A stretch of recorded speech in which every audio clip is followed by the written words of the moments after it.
Hello, welcome to today's episode of HOODS. I'm Kate McDermott, and I'll be your host. In today's show, we are featuring a neighborhood in the city of Chicago called Portage Park. In the middle of the episode, we will have a guest who's going to talk a little bit more about the neighborhood and give us a little demo, so stay tuned. Throughout today's episode, we will catch a glimpse of what it's like in Portage Park as we show 5 different packages of some of the best places in the neighborhood. Let's get to our first package. In Portage Park, there's a charming bicycle shop called Rudy's Cycle and Fitness, owned by Rudy Kubica. Rudy has been the owner since the early 1980s. In this segment, created by Shakia Henderson, Rudy tells the fascinating story of how the shop came about and where he plans to take things in the future. Rudy's Cycle and Fitness has been a part of the Portage Park community since 1937. It goes back to 1937 when a gentleman named Harry Lundeen owned the store. And he owned it until 1961 when my dad came along and purchased it. At that time he was retiring. Now my dad used to actually work for Schwinn before the Second World War, so he's been in the bike business for a long time. In about 1984, my dad retired and I took it over then, and I've owned it ever since then. I think businesses in general, along with the churches and the schools, that's all what makes up a neighborhood. Our neighborhood is nice when you have a place like a bicycle shop and nice restaurants. I mean, it's places that people go to for enjoyment and excitement and stuff like that. I think the most important thing is that your greatest asset that you have in a business is your customer. Without your customers, you're out of business. So we've always tried to treat our customers like as if they were a family member. Being as fair to them as possible. Instead of pushing products, we wanted to try and find what's going to satisfy their needs based upon what kind of riding and stuff they do, and direct them to a bike that's going to fit those needs. We sell all the different accessories, anywhere from car racks to carry your bike on the back, to trailers to pull the kids in, tandem bicycles, every accessory you can think of, from bags to bells to lights to whistles. We also expanded into the fitness business. Actually, Schwinn was quite big into fitness. They started the Johnny G spinner bikes, which are in a lot of the bigger clubs and stuff today. And that helps us through the winter, because that's when most people like to exercise inside. The other things we do is we do tons of repairs. That's a big part of our business. You have a lot of your big department stores and stuff selling bikes, but none of them do the service end of the business, and so we take care of our own, plus we take care of lots of those. And in the winter we also give classes to people who want to learn how to repair bikes. The biggest change is it's become everybody in the family is now into bicycles. When we first started, it was kind of for the kids and stuff. But now a lot of people have realized the benefits of bike riding. I'm hoping that I can find somebody has the wanting that I have to continue the business and follow the traditions that we've done of doing a good job for our customers and stuff. So I want to see somebody that can take it over where it can go for another 10, 20, and umpteen years on into the future. As we can see, Portage Park is all about local business. In our next segment, created by myself, Kate McDermott, we go to a quaint little shop called Thrift and Thrive, a place that recycles what isn't being used in one home and sells it to another family for affordable prices. This shop reflects the true family and local nature of the neighborhood. My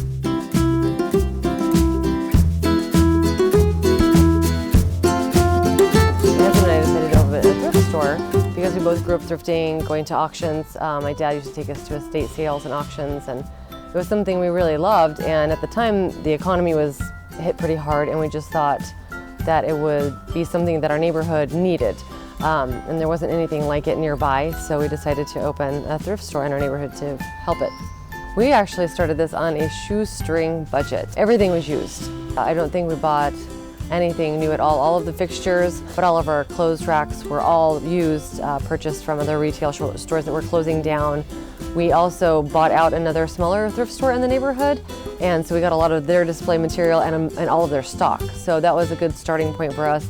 We also had all of our own stuff that we wanted to get rid of, and then our friends really came out in full force and like donated things to help us with merchandise and stock. We accept pretty much anything that can be reused by someone else. We're happy to give things a new home, saving them from the landfill. We take clothes, furniture, books, movies, dishes, artwork, anything that someone else can reuse. Basically, there's a short list of things that we don't take, but for the most part, if someone else can use it, we'll find a good home for it. You know, thrifting is so important, to be thrifty and to be economical. By doing that thrifting, you are thriving. And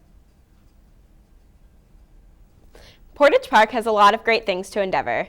There's one shop only about a year old that is gaining a lot of attention. The Percolator is a unique and colorful coffee shop. As told by the owner, Joe Basilone, the Percolator is described as a quirky, friendly, and delicious. Friendly, and delicious. Look at what the Percolator has to offer in this next package created by Annie Collick. When we get back, Joe will be joining us to show us a small demo and talk more about Portage Park as a neighborhood. 3 words to describe Percolator. You know, quirky, friendly, and delicious. The Percolator is a coffee shop in the neighborhood of Portage Park, only 8 miles from downtown Chicago. On the streets of Austin and Irvin Park, the Percolator is run by husband and wife Joe and Melissa Basilone. When we moved to Portage Park back in, I guess it was 2005, 2006, there wasn't a whole lot to do up here. We sat around for a few years kind of hoping somebody would do something, and finally one day it dawned on us that, you know, we could do it ourselves. We have a wide variety of stuff, and we offer a lot more than just coffee. So, you know, from a beverage standpoint, obviously coffee, tea, we have iced beverages as well. We have smoothies. We have a great food menu in addition to drinks. We were just recognized by Chicagoist as one of the top breakfast sandwiches in Chicago. We make these great egg sandwiches with fresh baked brioche rolls from the Italian bakery up the street. Actually don't bake the brioche for anybody but us. It's like a real deal. You know, we are back there whipping the eggs. So, I mean, it's a lot more than just a place to get a cup of coffee. I feel like I'm living in a dream every day when I come to work. You know, I get to do what I love for a living. I'm really excited that I have an environment to work in and that I've created an environment for others to work in that is friendly and fun and quirky. People walk in all the time and they're like, I feel like I'm in my grandmother's kitchen, and I'm like, that's exactly how I want you to feel.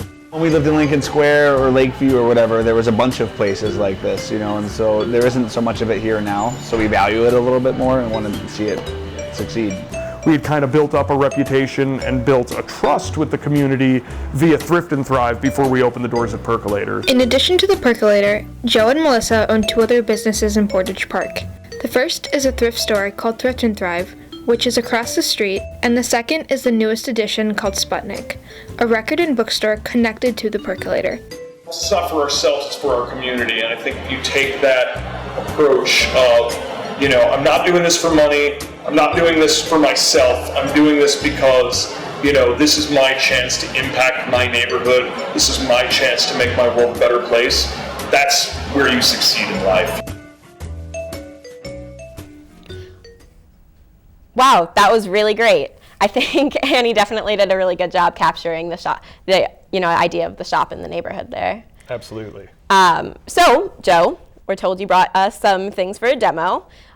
So let's talk about this. I did. I want to kind of show you guys and your audience how to make cold brew. It's super simple. It's been gaining a lot of popularity lately. And cold brew is basically just a fancy way of saying and brewing iced coffee. Up until just a couple years ago, iced coffee was simply just expired coffee, hot coffee that we'd throw in the refrigerator and pour over ice. But, you know, like everything else in the specialty coffee industry, we're starting to spend a lot more time and give a lot more importance to every drink individually. And so over the years, you know, different techniques have developed on ways to brew iced coffee for the sake of just iced coffee. And so this is called cold brew. We're going to brew it using a cold press method, which is basically a cold water brew like you would do a French press. A couple important things: you need to start with good beans. Now, the cool thing about cold brew is you can kind of use any different coffee you'd like, and you're gonna pick up little subtle nuances depending on whether you go with a lighter roast or a darker roast. We use kind of a medium to dark blend at Percolator. So this is our Percolator cold blend. And we're going to use a half a pound to a gallon of water. So it's really important to get these ratios right. The other thing is you want to use a coarse grind. So again, kind of like a French press, much coarser of a grind than say, you would use for regular drip coffee, and you can see there, right? So super coarse. And this is the secret here, and I know probably a lot of people get mad at me for sharing the secret, but for, a half a pound of coffee is going to set you back somewhere between $6 and $8, and you're going to yield almost a gallon of cold brew coffee. So where you'd normally be paying somewhere between $2 and maybe $4 or $5 a glass, you can get a whole gallon for that. Wow. So you just dump the whole half a pound right in there, right into a pitcher. Get yourself a gallon-sized pitcher. Okay. And then using cold filtered water, you want to make sure to saturate all the grinds as you're filling it. And so you can kind of do a little twisty turny. That's the most important part, is making sure that you get all of these grinds nice and wet. Sure. Oops. Yeah. It's all right. Splash guard. So you're going to go ahead and you're going to fill it all the way up to the 1 gallon level, okay? And then you can either let it steep like this, room temperature. You can put it in the fridge. The one thing is, when you do strain it, you want to make sure that you do keep it in the fridge from that point on. You're going to get about 3 to 5 days of shelf life out of that. So, a gallon, of course you're in college, might only last you about a night. You're studying for finals, but this is going to get you through a hot summer day. It's going to get you through midterms and finals, and 12 to 24 hour steeping period, depending on kind of how bold you like that flavor to be. I go a little bit less. I'm doing about 12 to 16 for the shop. I also drink my cold brew black, but if you want to add cream and sugar after, of course, you've strained it, you might want to go a little bit longer, a little bit darker. So just do it to taste. I really encourage people to buy their beans locally at their coffee shop.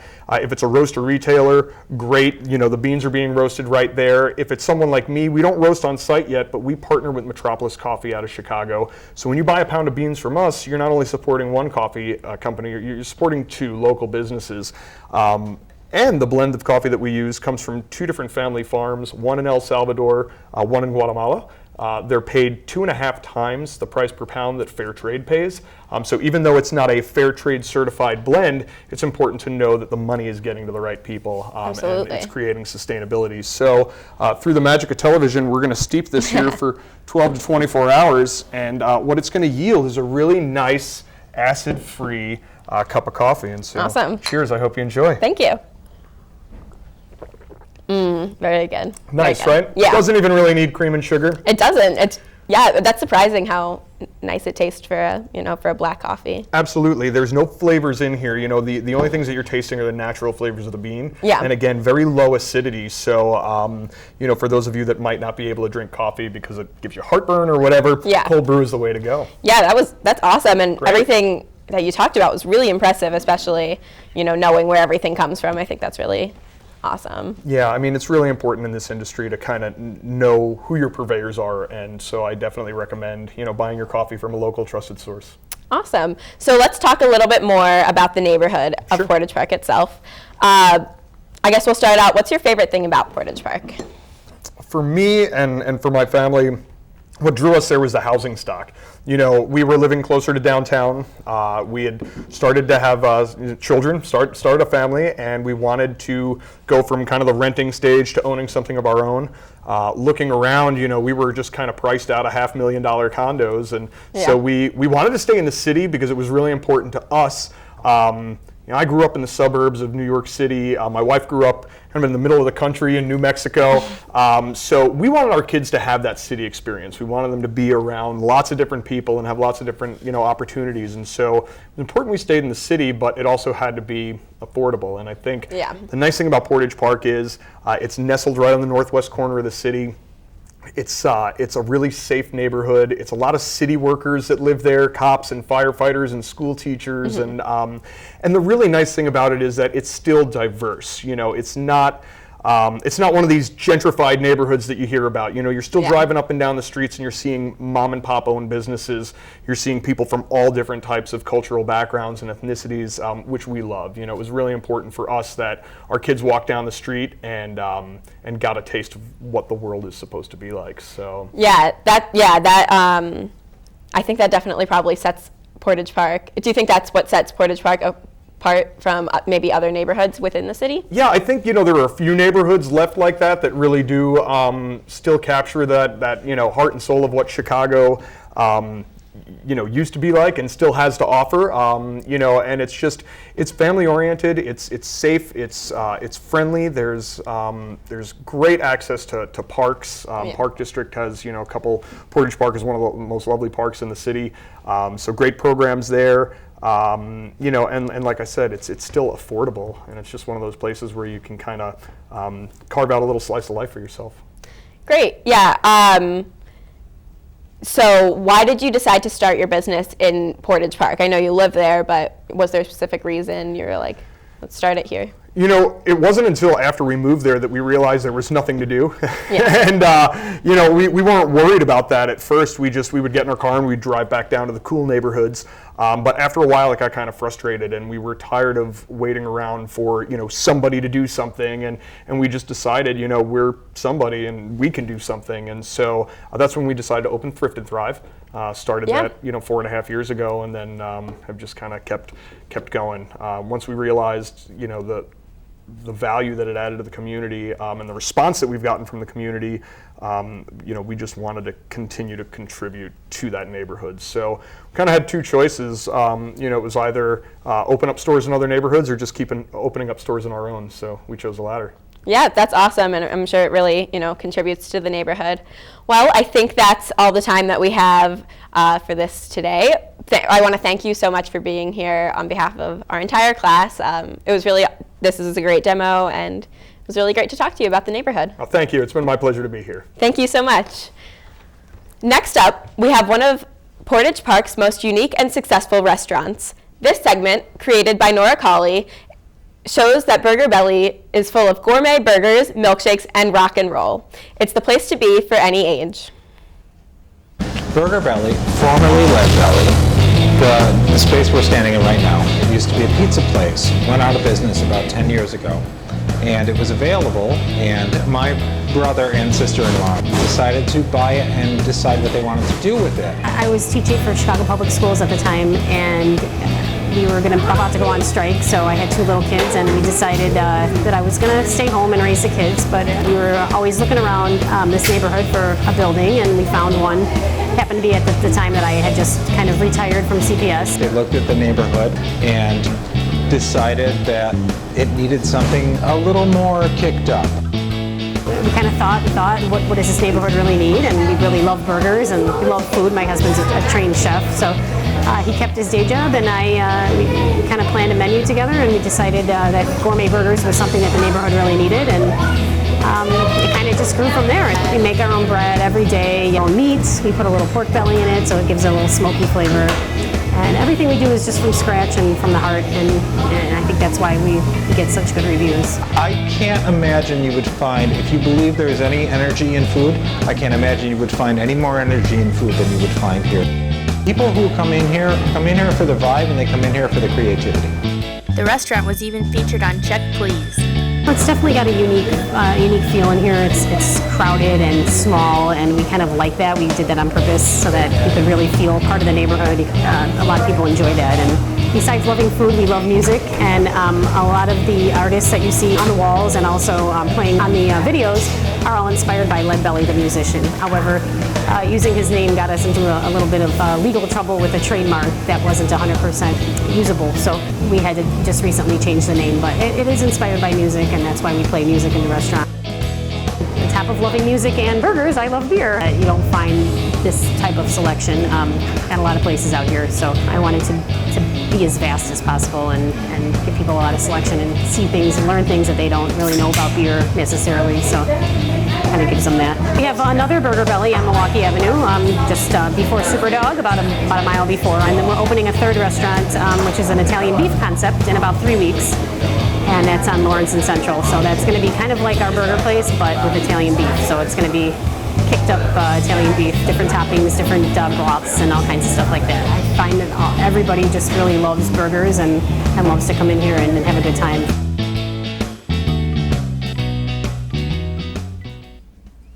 A gem among many of the different Italian restaurants that the Superosa family has to offer in Portage Park is Mia's Gelateria and Focacceria, where they serve the best gelato in Chicago. Creator, Abby Illig, captures the bright and friendly environment Mia's provides. Let's have a look at all that Mia's has to offer. Everybody loves Mia's gelato. Like, when people go in, oh my God, Mia's. So they ask us, like, when they see new faces, they're like, how long you been working here? Like, never seen you before, because they're so used to coming in here. Mia's isn't only just a gelato shop, and it's not only just a candy store. We do wood-fired pizzas, and we do focaccia-style pizzas. My favorite.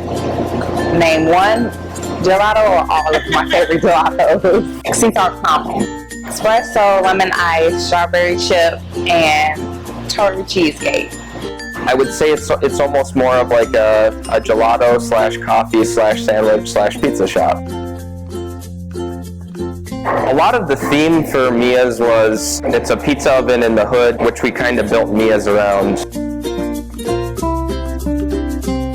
Summers are always great for us because we can open up the doors to the outside and people can walk right in, and the parks are full of families and kids, and there's usually lines out the door. Mia's being right across from Portage Park, it was almost natural that, why isn't there a candy shop? Why isn't there this ice cream shop that, you know, kids and families can flock to after their sporting events or after they're out playing at the playground over in Portage Park? So there was just really this lack for something fun and creative, and you know, a place where people can come hang out and, you know, not just get their ice cream, but, you know, if they've got schoolwork to do or, you know, they need to use the internet, it's a place that they can just kind of come and relax and kind of feel at home. I believe the community sees Mia as a pillar of the community, like helping others. A goal for me is to really be there for the community. We're right across from the park, so be a safe place whenever you need us. We love to give back to the community. That's something that we really strive for. We have a giving program here where we're always trying to make donations in the certain spots where we need or see that the community needs them. Just a fun place to hang out and bring your family and bring your kids, and we love when you can sit here for more than just 10 minutes. You know, spend 45 minutes with us and try a couple of the different gelatos. They're wonderful. Well, unfortunately, it looks like we're out of time. Thank you to all the shops and the neighborhood of Portage Park, and a special thanks to Joe Basilone for coming to the studio to share some tips on making a cold brew. Catch us next week for another episode of HOODS in the neighborhood of Wicker Park. I'm Kate McDermott. Have a great afternoon.